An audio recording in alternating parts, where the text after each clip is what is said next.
Welcome to On the Front Lines. We are live on YouTube, Facebook, Twitter, and Twitch. Today we are in conversation with Apar Gupta from the Internet Freedom Foundation. Welcome, Apar. Thank you so much for having me here. I'm excited to be a part of this conversation. Great. So, Apar, you've been writing extensively about uh, our rights on the internet and how we should be careful about our privacy. Yesterday we had Gagan Sethi from Janvikas talk to us, and one of the things he said was that we should be using enabling technologies, not subjugating technologies. Yes. The concept of technology in itself is supposed to be neutral. Is there such a thing as enabling or subjugating technology? So this reminds me of something one of my professors told me. He said that a joke is always at the cost of someone. This is when he was basically stating that there is no statement which is divorced from politics, and the presumption of neutrality which we prescribe towards technology is something which has been actively challenged. Today, we recognize that technology, given that it intersects with core areas of our life, has tremendous power. That is the first thing to realize. And secondly, technology which is implemented is done through digital devices and communications, which run on an underlying design, which is being done primarily on the basis of certain computer code which is written. Computer code may be programmed in any language. It is a set. For instance, if you're writing a page in English language by itself, even if you're writing technical literature, it will display some form of knowledge bias, environmental bias, social cultural learning for the author. And this is the same situation in computer code. So it depends on who the author of the code is. What is the foreseeability? What are the choices offered? And what does the technology actually do? Now, going back to where I started from, technology today, due to the incredible integration with our daily lives as a governance project, as an existence medium, thereby becomes incredibly powerful in how it determines our choices. And these biases which are there within technology thereby signify that there is a level of permissiveness, restriction, and hence technology by itself is not neutral. And I would dispute that assertion, which is quite often made. So clearly, technology is dependent on who is using it, who is writing it, and how it's being used. Exactly. And I think this is a recognition which has come through in even previous avatars of technology, which have come through, for instance, from if you look at the power looms, right? And there is a great amount of literature when industrial technology, prior to what we call now is the fourth wave of technology, where basically all the hand looms were being changed into power looms in Manchester, where that phrase comes from, cotton from Manchester, right? And there was an entire movement which is called the Luddite movement, in which these machines were broken.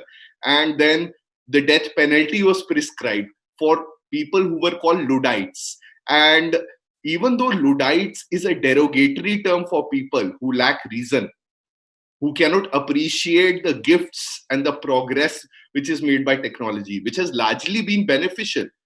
Higher life expectancy, better health, but also certain pressures on urban populations as well as rural population. But the reaction at that time was on the basis of the power looms itself, where it was actually destroying a way of life for people who were traditional weavers in the English countryside. Now picture an idyllic countryside, picture a power loom which is coal fired, picture that there are no labor standards, there are no environmental standards, there is ash all over the factory floor, and if you result in an accident, there is nothing which is legislatively built out, such as the Boilers Act, such as the Industrial Disputes Act, such as the Factories Act. such as even the Air or the Water Act. So what started happening was their life expectancy at that point, inflection point of technology, changed. And that is the same thing which is happening with digital technologies, where we are racing ahead, but sometimes failing to reflect and place our humanitarian interests, our human interests at the center.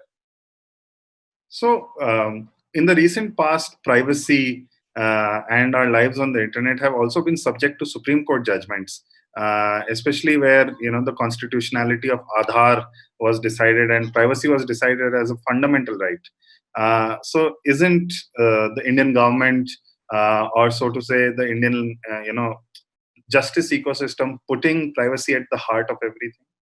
I think the Indian state organs are recognizing privacy, but we also need to recognize that the state institutions by itself are restrained when they acknowledge privacy. The state by itself, through its various organs, the judiciary, the executive, the legislature, all essentially are holding incredible amounts of power, and they do not willingly subject themselves to checks and balances as a natural human tendency.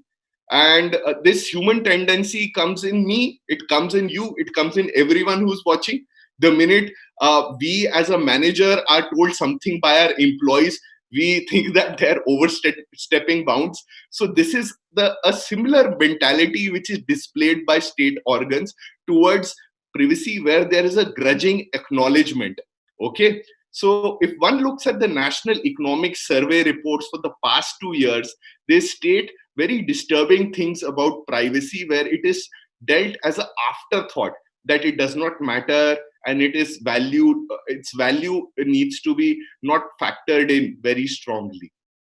The second thing which is also very important to acknowledge is that people by themselves are learning a civic value of privacy, which I'll come to a little later. So in the absence of people itself knowing what is privacy, how does it link to their fundamental rights, the expectation from state organs to enforce it will not come through until there is a civic and a popular demand for its recognition. And this is a challenge. It's a challenge always for fundamental rights. The judiciary, especially, has been the most progressive organ in its recognition, though not in its enforcement, which goes with how the judiciary has conventionally dealt with a lot of fundamental rights cases. If one looks at modern scholars such as Rohit Day's People's Constitution, or Tarunab's work, or Bhatia's work, one comes to a better understanding that the judiciary also has been a centrist organization rather than a very progressive advocate for fundamental rights, consistently defending it. A lot of work needs to be done. I think we'll reach that point, but I think work needs to be done to challenge them, to improve them, to encourage them to do better. And this is a foundational conversation. We are building regulatory frameworks for today and for the future, given that personal data is essentially the core framework of our life, just how monetary exchange was the framework of our life for the past 100 years. A large deal has just been executed between Facebook and Geo, Yes. both of which are fairly large organizations that have user data. Mukesh Ambani very famously said that data is going to be the oil of the future. What does this mean for our privacy and our private data in the future, given that WhatsApp, Instagram, Facebook, and Geo combined pretty much have everything that we do on a daily basis? I think this is a very, very relevant question. I think there's a lot of contemporary interest around this deal. And the exact dynamics of this deal, as per the press release, just to go to the fundamental basis for the benefit of viewers, is that Facebook is purchasing about 9.8% to 9.9% through investing about $4.8 billion into Reliance Jio. Reliance Jio happens to be the predominant telecom service provider with a huge data side backbone, accounting for about 53% of mobile users in India, as per the last mobile connectivity report released by the Telecom Regulatory Authority of India. The deal is essentially an investment by Facebook. Facebook has a large range of business interests, which not only include Facebook, but also include popular platforms in India. The fastest growing platform, that's Instagram. The largest used messaging platform, that's WhatsApp, right? And Jio also is not only a connectivity company. It as a communications framework, there's a tower side business it has. So there's a huge amount of merger between the pipe which carries the content with the actual content with itself. And the actual danger which is arising is the merger of the interests between the pipe, and the pipe basically giving water to 53% Indians, and the water provider itself, and by itself impacting your choice to say that, no, I don't like the flavor of this soda water which is coming through this pipe. I want to drink something else. But oh, guess what? You can't change the infrastructure because the pipe is basically a static infrastructure which provides you something for all periods of time. And this happens in very subtle ways. Okay, and there are three top policy concerns which come through this. The first is competition. Okay, what happens to the great innovators who are working out of their parents' garages in India, or in the startup ecosystems, in hubs, in the IT parks, in the incubators spread all across India, from Chandigarh to, let's say, in Bangalore, to Delhi, to Bombay, to places in Kerala and Tamil Nadu. So what happens to them, right? Do they need to actually fear the business integration? Because by itself, there's such a huge amount of scale in both these entities that any business vertical that they integrate in terms of product functionality between Jio and Facebook, between WhatsApp and Jio, will impact everyone else, right? They by default will need to integrate their product with WhatsApp and Jio. And you may say, what's the problem there, Apar? The problem is that they will need to spend more money, probably reduce the kind of products they can build, because this becomes a common infrastructure framework. So it may have competition side impacts. And you may say that, oh, but this is about companies, right, and startups, and I don't care about them. Those guys have gotten away with too much for too long. But guess what? If startups are not there, they don't build the new products and services. They don't challenge the old media businesses. And without these new ideas, this new talent, you don't get the new best services which are out there. The second risk which arises is towards network neutrality, which I think is fairly well established, that internet service provider can't basically distort your user choice. But there are still concerns which are arising with respect to this. And the third is actually going back to Mr. Ambani's statement when he launched the Jio service, in the Reliance annual meeting. I remember it was such an iconic address. And I think so he's fulfilled certain core expectations which he indicated. But there is a concern. The success of that ambition itself is a concern, because Jio is not only a connectivity provider charging you for sums of money for providing connectivity like Airtel and Vodafone Idea. It is a modern telecom business in which it also extracts user data. So it's a data side business as much as a connectivity business, and it's reaching a market share of 53%, and the market is getting concentrated.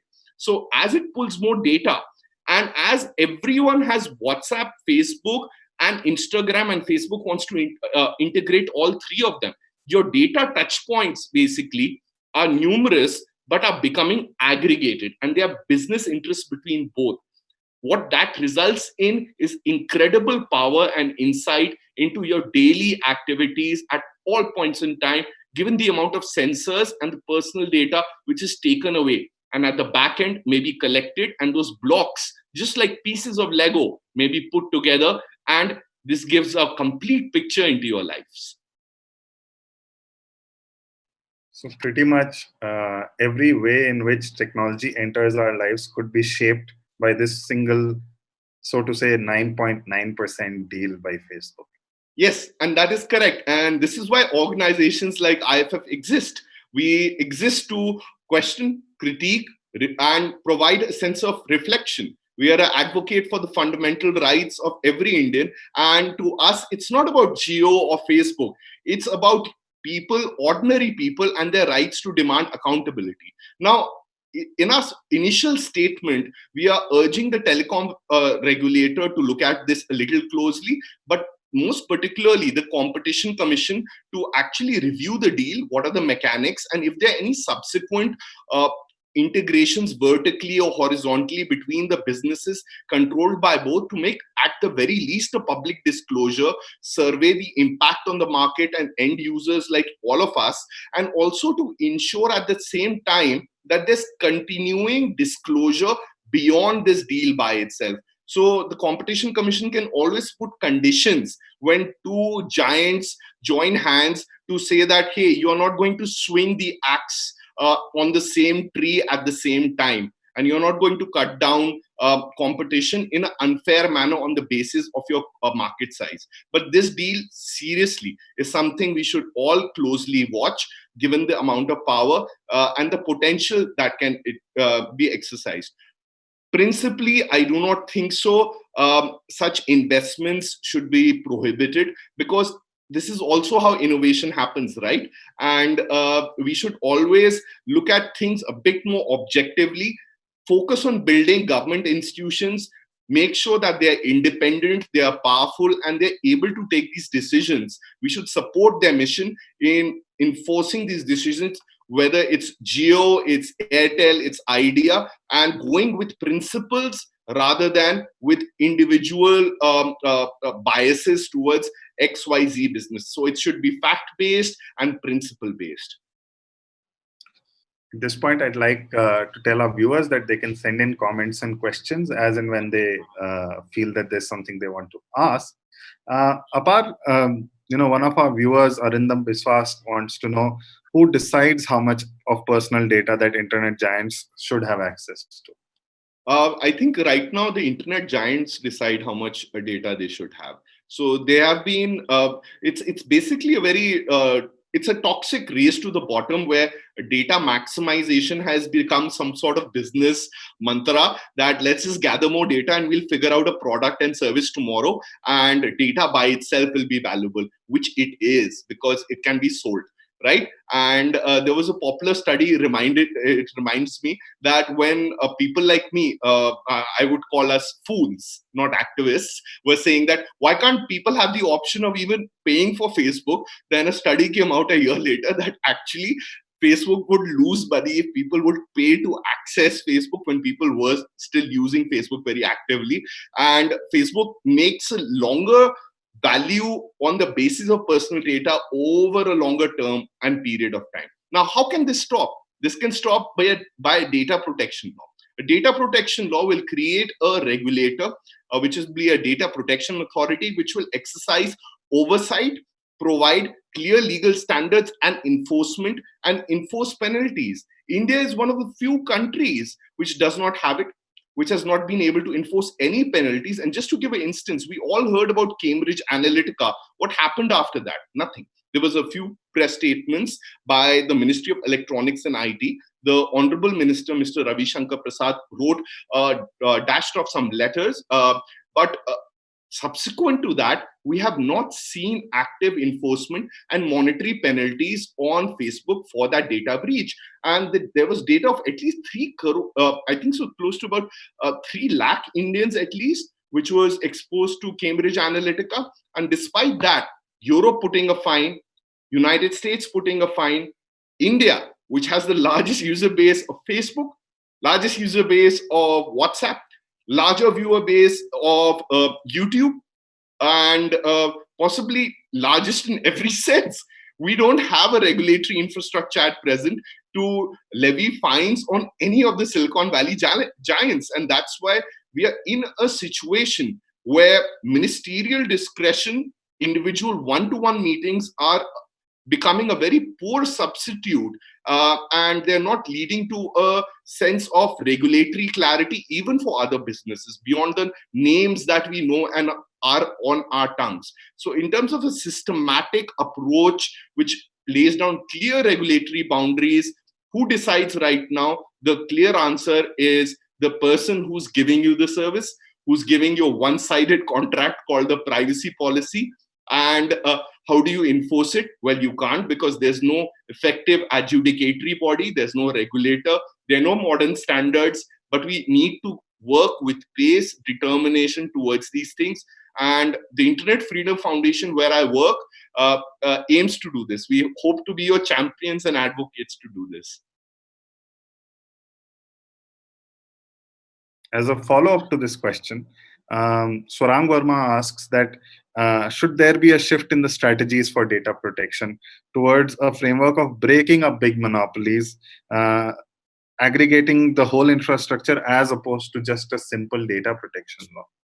So I think, if you look at the platform level risks, and I think this is a much more regulatory policy oriented conversation, but let's get into the basics. Okay. What Swarang is saying is that given that there are so many users on some platforms, it's almost impossible to essentially demand accountability from them, and demand accountability for a various host of risks which also arise when basically people from your family, your friends groups, and even people who you don't share physical spaces with or that kind of social fraternity, all of them are all connected on a private platform.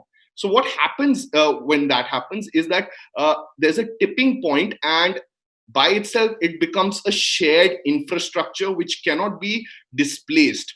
And there are unique risks which happen through this aggregation. Disinformation, for instance, if fake news is traveling through that social media network and there are inadequate legal technical checks at the side of this social network by itself, it leads to incredible harm. It's again a problem of aggregation of individuals. So what Swarang is asking is that this aggregation cannot be displaced by, let's say, any other platform, because everyone is already there. And you will say, why should I switch to anything else? Plus, there are unique risks which also arise through this aggregation. So rather than just data protection, which would ensure that your consent is taken, how your personal data is gathered, it should be accountable. If you ask for remedies, that if they're gathered more data than you agreed to, there should be penalties and fines.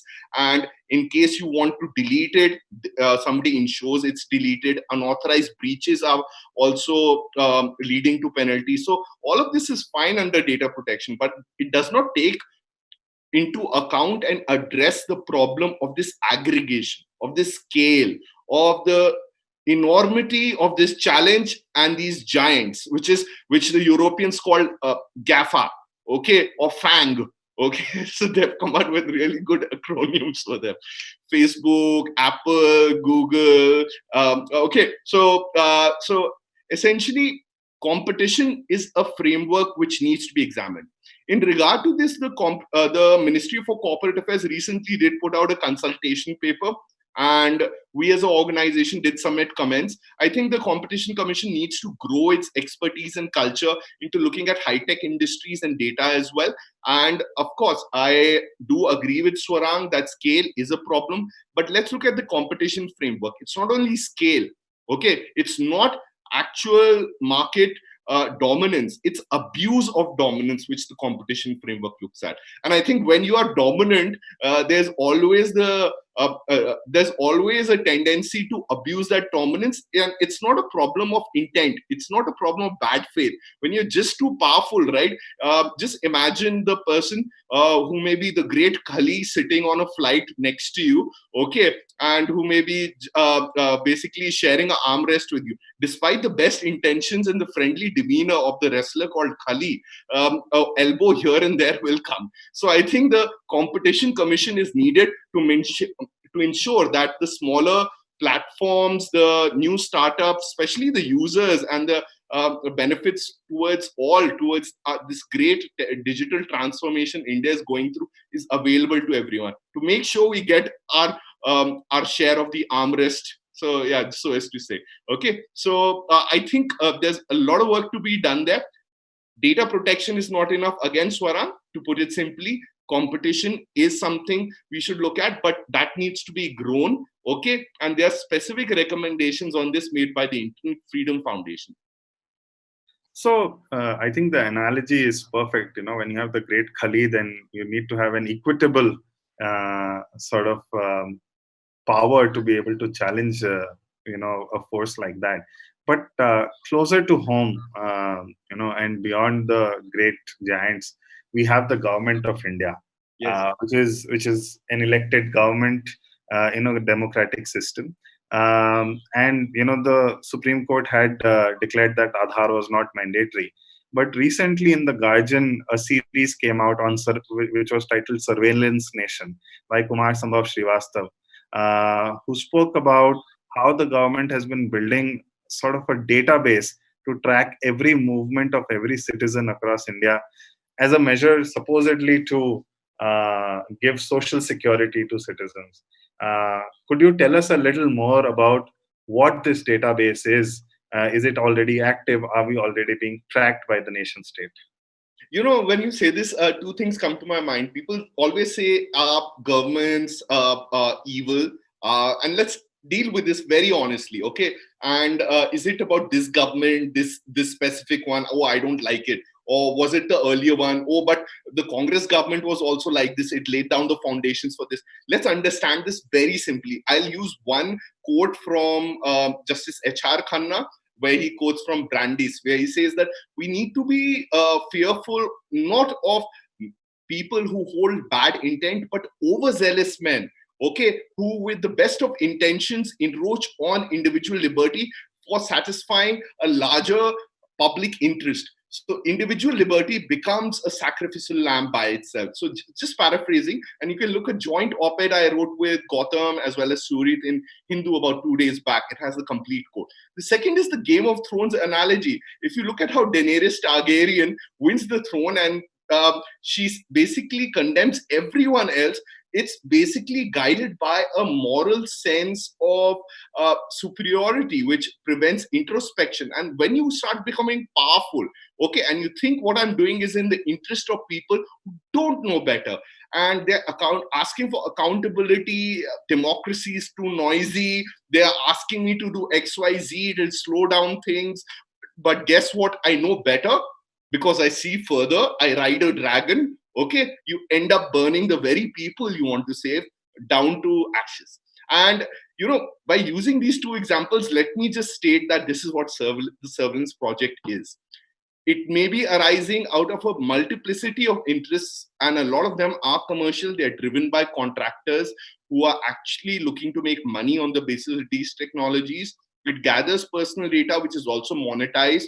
As the National Economic Survey shows, that the government is also getting into using personal data of citizens of India towards fiscal revenue reaps. So, for instance, it's looking at how vehicular traffic data, for instance, through the Bahan database can be sold, and it's sold it for about 100 crores. So all your driver's licenses, all your car registrations are sold to vendors. And for instance, if it's raining and you get a notification of having a waterproof dust mat or a flap pad for your car, okay, on Amazon, up to the very precision of the model of the car that you drive. Let's say a Hyundai Verna, Santro, i10, i20, okay, whichever one you have, and you are wondering how did they get to know which car I drive? It's due to the Vahan database, and the government has sold it.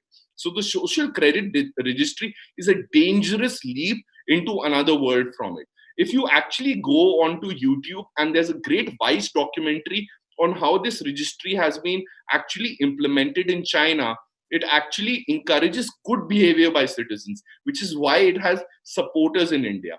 Oh, Indians don't stand in lines, they litter everywhere, they pee against walls, and they spit wherever they find a wall. So what do? We roll out a technology which pervasively surveils every person, and the minute you do any of these 4 or 5 things, which cause littering, public property damage, etc., your social credit gets impacted. So by itself, what happens is that you are also facing a penalty where you can't take the metro, take a flight, board a train. And this is what the social credit system does.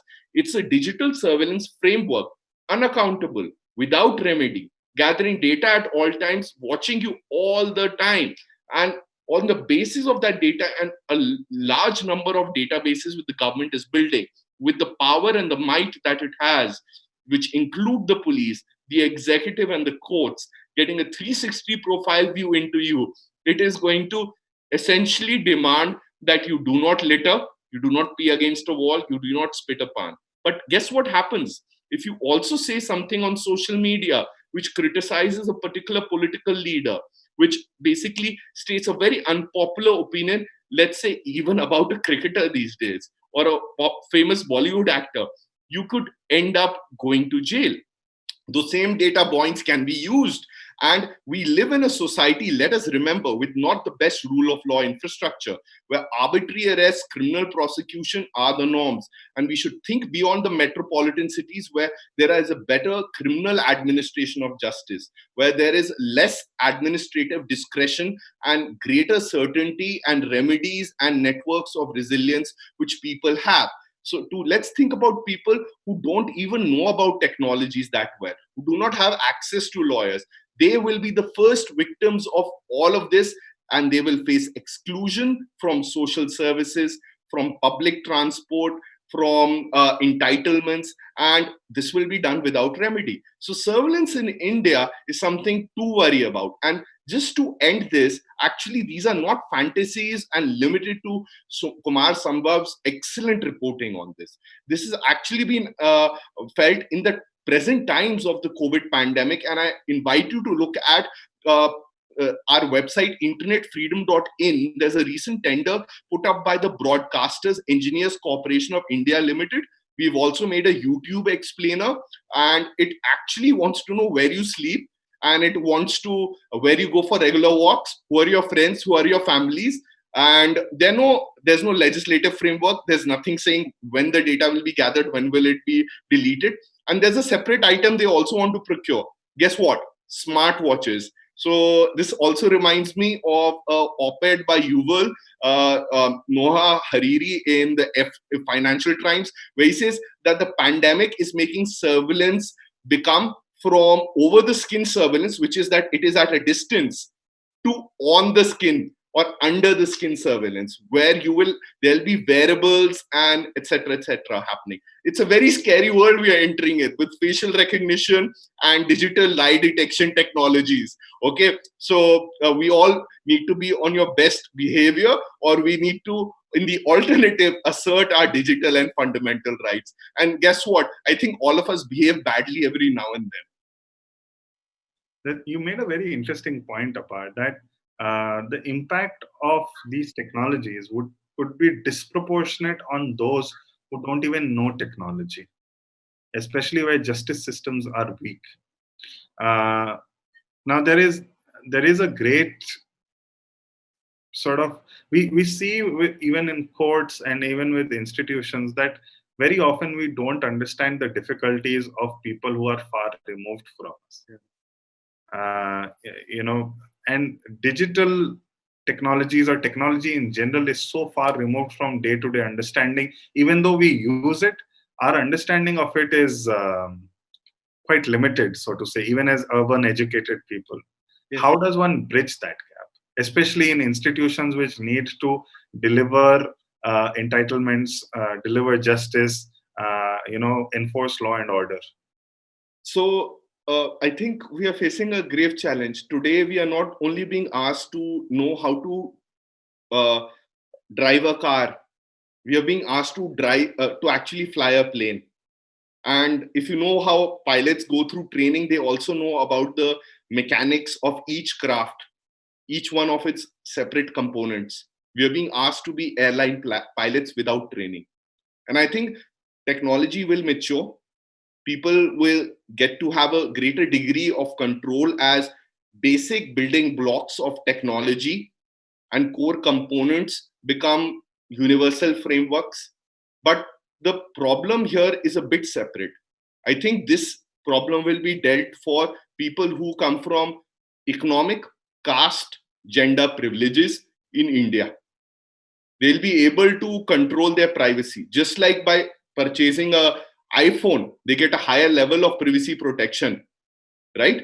And devices in Apple are essentially, at the very least, 200% more expensive compared to flagship Android smartphones, where your privacy is much weaker.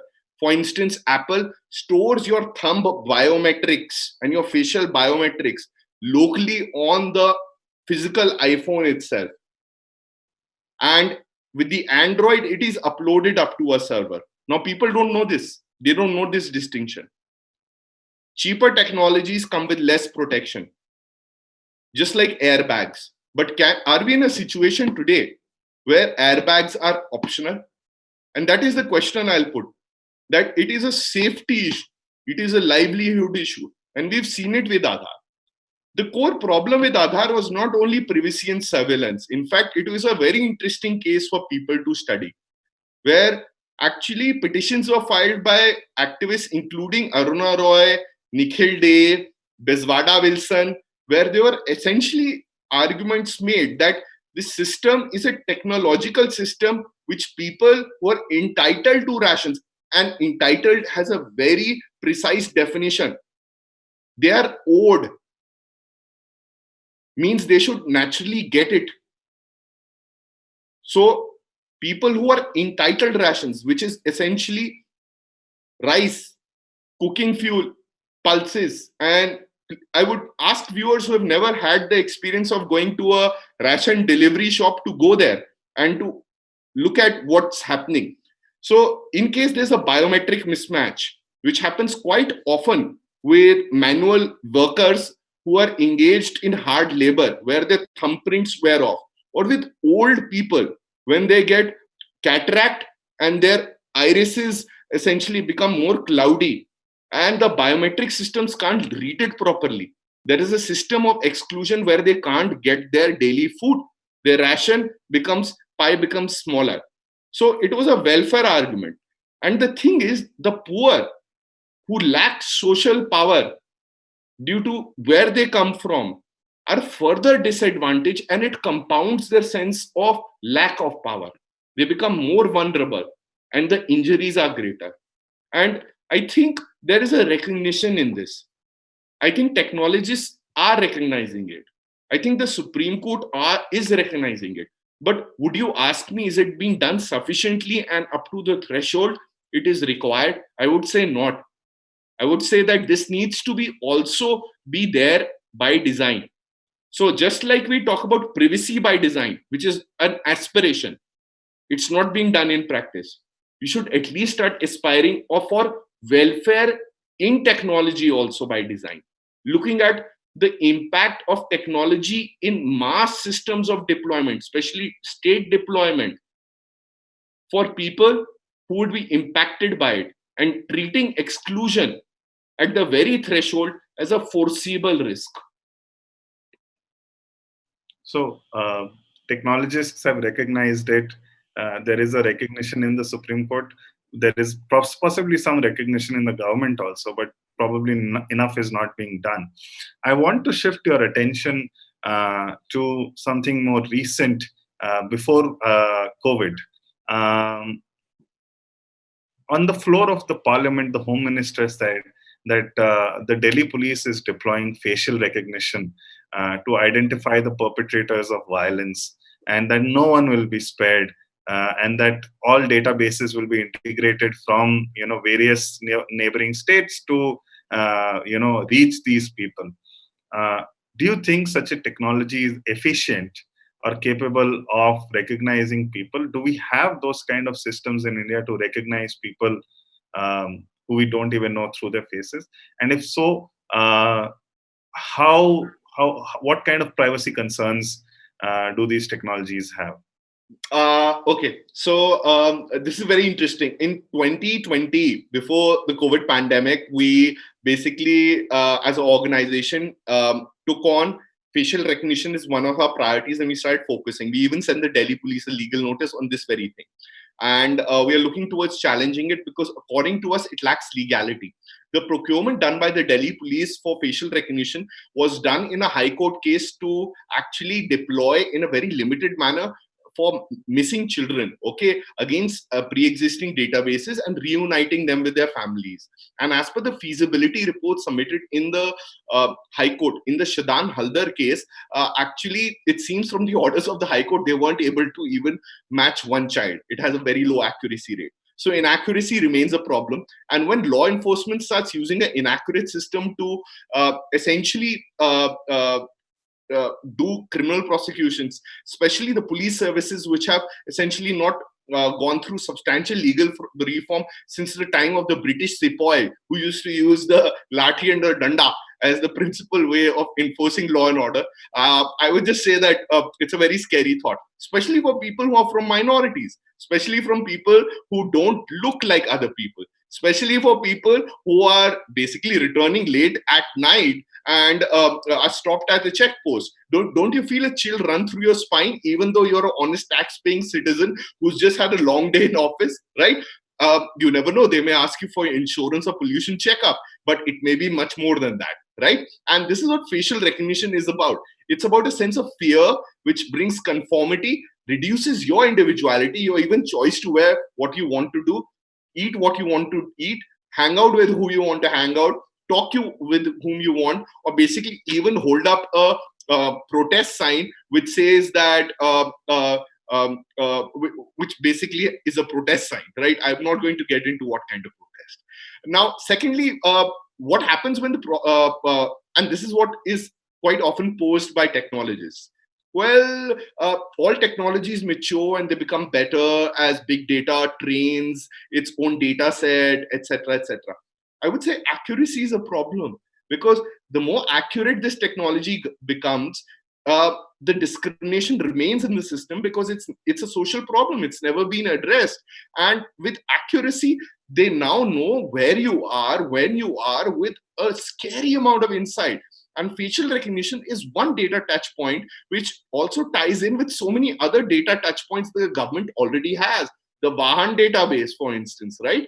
And your telecom records, for instance, Aadhaar, for instance, and we don't have any surveillance reform. Scary, scary, scary. And just to make sure that I drive my point home, there was an excellent long read in Wired, where now the modern lie detection technologies are actually evolving into what are called as micro emotions and twitches people have on their faces, right?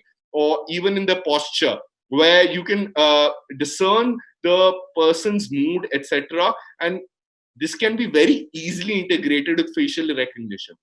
Finally, you asked me, are these technologies available in India?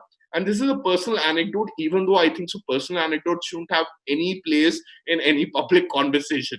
But I was at the Bangalore Cybersecurity Summit, and there was a huge stall right behind that where distributors were exhibiting their wares. And in front of one particular display, which had three really motivated, young, energetic exhibitors, there were two lady constables, and they were doing a live preview of facial recognition. And guess what does that system do? It takes a picture, okay, and all these cameras are 4K cameras now. You will be surprised with how these cameras work. They are not conventional CCTVs. They tie in at the back end, in which there are whole networks of them. So you'll have 100 cameras all together in local vicinity tying at the back. And it takes an image grab second by second, runs it through Google image search. And if you have a Facebook account which has a search engine functionality open to it, and have ever, or LinkedIn or Twitter, Google will pull that information because it's quote unquote public information and can be queried, and the picture taken by the camera at that instance is matched against the picture which Google makes available as a resource at that same point of time, and voila, they know who you are. They know how to send you a friend request, and you better accept it because it's from the police. This is crazy amounts of technology that. Black Mirror. Okay, I'm sorry. I wore this t-shirt with intention today. I think I'm scaring everyone. And let me also say that, see, why am I smiling and laughing about this is because it's incredible people don't know about it, but this is the work we are doing every day, and we are just astounded. And we don't have the regulatory systems in place. We conduct our work very seriously. We are making repeated urges to every public official to reflect more, to build these institutions, because it's democracy at stake. And democracy is a shared culture for all of us. It means so much to all of us. And without democracy, we face a bad economy, we face a bad society, and just it results in so much damage. So I think there are just having this conversation, people hearing it by itself, I think is a great leap forward, because quite often people think that, hey, I watched this scary show and let me just close the window. There are solutions to all of this. There are legal infrastructures, technical frameworks, and there are enough people working on this. But I think this is a new conversation in the development sector, in civil rights, and people are learning. And let's all hope to learn together. So I want to shift to attention once COVID came to India. Yeah. Along with COVID came like a bunch of spyware agencies posing as supporters for the government for helping them contain COVID.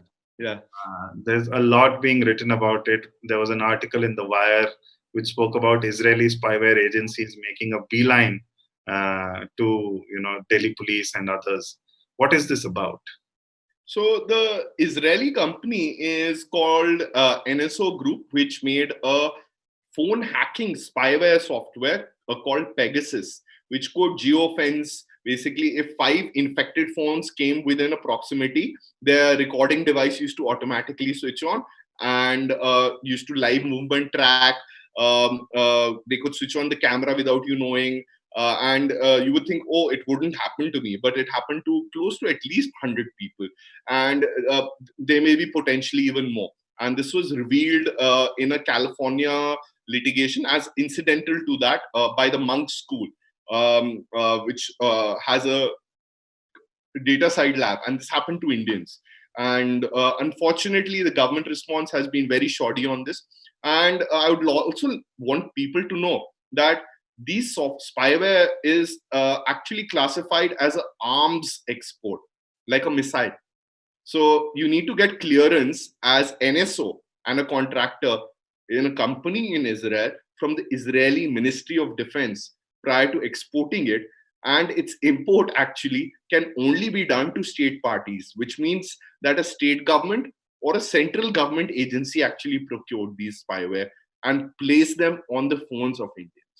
So the state's response, and I'm saying the state because it includes state governments, central governments, as well as police forces, armed forces. It's a larger amalgamation, right? So by itself, it's been very disappointing with regard to surveillance. But here's the thing with surveillance: surveillance is opportunistic. It's a paternalistic urge towards, for instance, controlling children. And the state views us as children who need to be controlled, who need to be watched.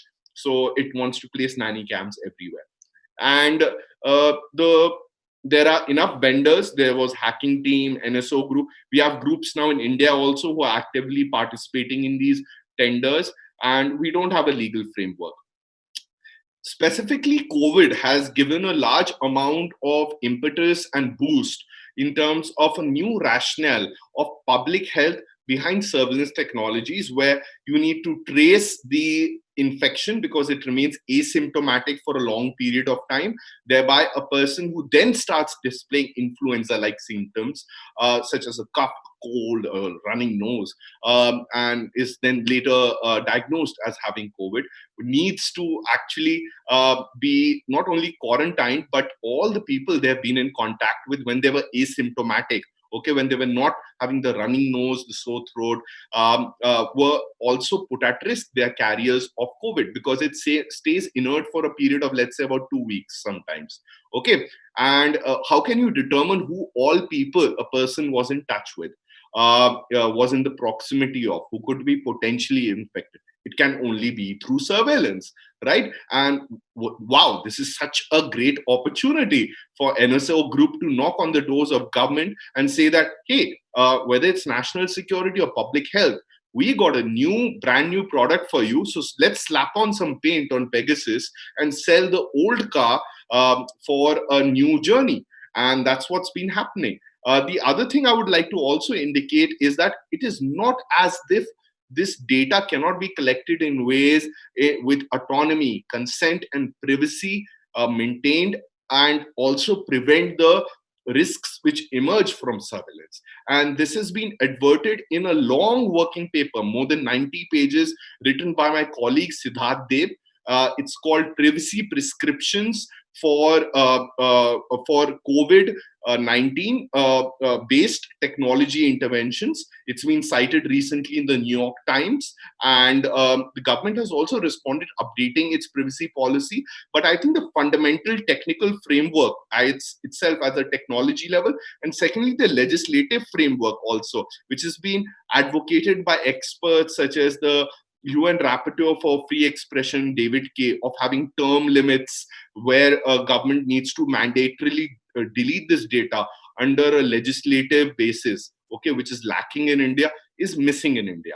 So I would say it's a great rush. It's a golden time for surveillance, and we hope to actually make sure that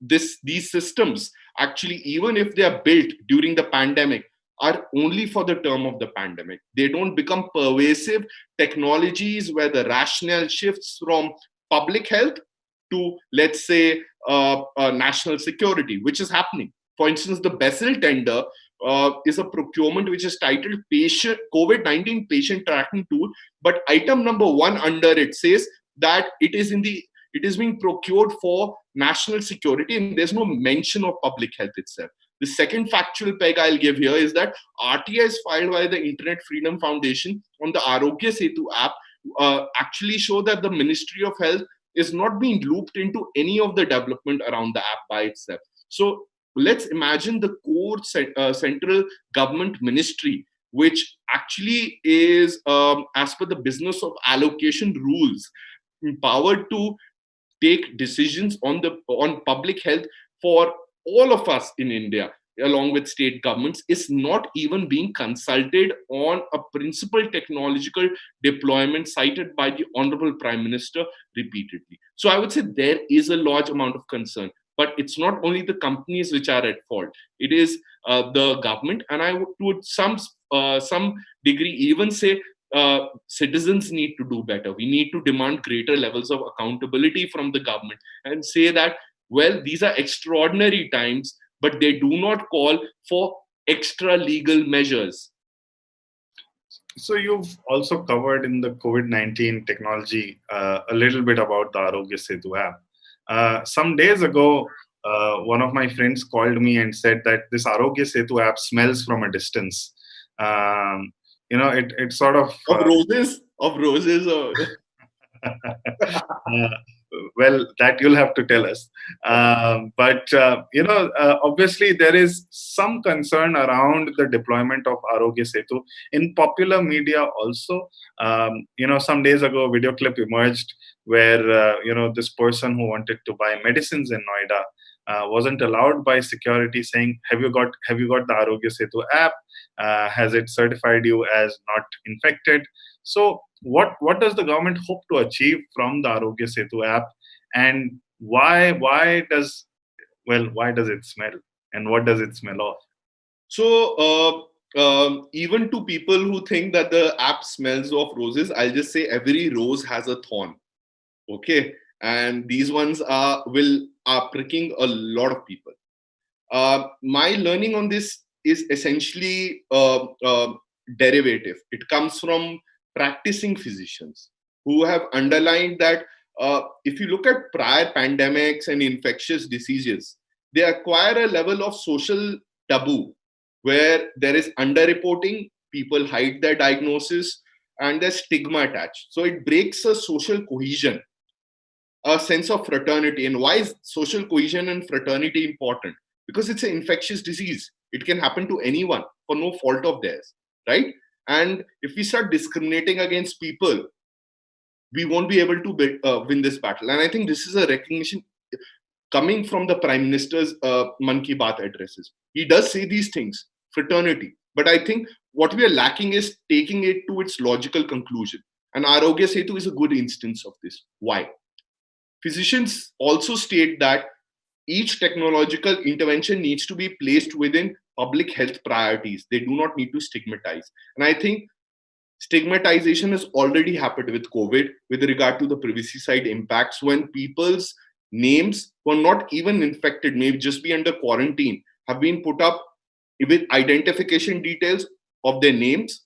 For instance, in Ahmedabad, where these lists are circulating on WhatsApp groups, or in Bangalore and Karnataka, where people who have been quarantined, their home addresses, thereby giving an inference of who actually may be infected, has been put up on the state government website. This has caused exclusion in apartment societies. It has required tremendous, it's required a new form of policing in which our friendly neighborhood uncles who used to do morning laughter classes, which used to be the most irritating part of our interactions with them, has actually morphed into a soft kind of vigilantism where everyone wants to play Batman. Okay. And the the problem is also occurring in Arogya Setu for that very purpose. It's not only a contact tracing app, as I explained the functionality earlier. It's becoming a app which is required mandatorily for utilizing public services. For instance, only yesterday, there was a official memorandum put out by the Department of Personnel and Training that all central government servants need to install the app, number one. Number two, the app will determine their status as safe or risky based on Bluetooth based contact tracing. Hence, the determination is by an algorithm. Is there any remedy? Is there any correction? The OM is silent. The third is that the facility which is also being built and functionality which is being built is an e-pass system. That are you safe to travel? Where the app will now also start showing a QR code which each person should carry. Now, of course, there are obvious risks to people who have smartphones. But what happens to people who don't have smartphones? Well, the Niti Aayog says they are also launching a non-smartphone version. What happens to people who don't even have feature phones? And that's a lot of Indians. If one looks through the TRAI connectivity reports by itself, which only map connections per Indian, about 53 connections exist per 100 Indians. And this disease, by its very nature, this virus, cannot be dealt by a sole principled technological intervention without checks and balances and remedies. I feel very bad for people who will be forced to install this app, who may not have phones and will be denied access to buses, metros, and also central government employees, given the lack of clarity whether if they are marked as being unsafe for work, whether it will count towards their ACR reports, will determine their future promotions or even determine how many leaves they have taken, whether it counts as sick leave or not. And all of this is concerning. These are tangible impacts which come with the rose, which may have more thorns than actual fragrance, right? I want to ask you, what is the, as the final question, what do you think is the way forward for making privacy a day-to-day concern? Because as an issue, it is, I mean, remarkably so, it's an issue that concerns a large population of middle-class Indians. But those without feature phones or those without access to internet will possibly be denied many things as a result of not having this. So what do you think are some of the things we can do going forward to make privacy, to make our digital rights a more day-to-day subject? I think to expect every person to be an activist is a very high expectation. I think people who are in positions of power, all relevant stakeholders who work on these issues on a daily basis, do need to build civic value. And we are trying our part at Internet Freedom Foundation. If you've seen some of our social engagement, we are trying to work with groups, we are trying social media tools, user education, and it will happen. That constituency needs to be grown. But the incentives which are designed for privacy need to happen from the government. And people will say, Apar, you're being idealistic. But there is a sense for this idealism. It's our constitution, our federal framework, our fundamental rights. And this is why our forefathers fought for independence, right? And it's great to be idealistic. We need to expect better from our government, not only be agitational, confrontational, or adversarial, but also to encourage them. And this can all be done at the same time with greater amounts of objectivity. I think we are playing our part. This is a longer battle. I always reflect when I think about this. I maintain hope. I maintain cheer, and we are going to win this. And eventually, but we may not see the fruits today. It will all happen incrementally. And let us remember that freedom of speech and expression also as a civic value is still building out in India. We still do not really, even as educated people who may have studied abroad with the best of privilege, when we do not like something, an instinct in a lot of my friends and colleagues is to, hey, that should be censored, that should be banned. Well, I think as a society, we need to be more tolerant, more humanistic, and all of this will happen with the right institutions, infrastructure, but we all need to work together. So I hope people do who watch this video, this or are joining in right now, they go to Internet Freedom Foundation. Our website is internetfreedom.in. We have a forum. They can have these conversations with us. They can sign up for our newsletter. And I will also urge them to give generously to us. It is independent funding from people like that, which we disclose every month in a very transparent manner, which helps us do the work which we do. And we take money only from Indian sources, from people like you and us. They essentially become members of our organization. We co-own the work, we do quarterly calls. So I think we are doing our part. There'll be more organizations. And I won't use the quote, let 100 flowers bloom, because that actually has a very dubious origin. But I hope let 100 sunflowers bloom in India. So I hope there's a lot of scope for this kind of work. And I hope that especially younger people who are watching this also start their own organizations. Thank you so much for joining us, Apar. Thank you, Gaganpreet from Signable, for translating for us. And thank you to all our viewers for listening in. Thank you. Thank you.